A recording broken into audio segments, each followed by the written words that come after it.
বিসমিল্লাহির রহমানির রহিম। এখন যিনি আমাদের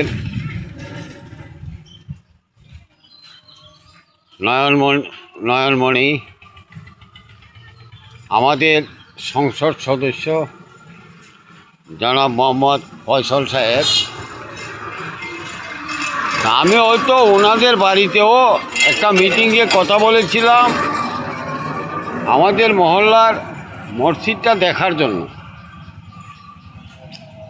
তো হয়তো উনি খেয়াল নাই, আমরা হয়তো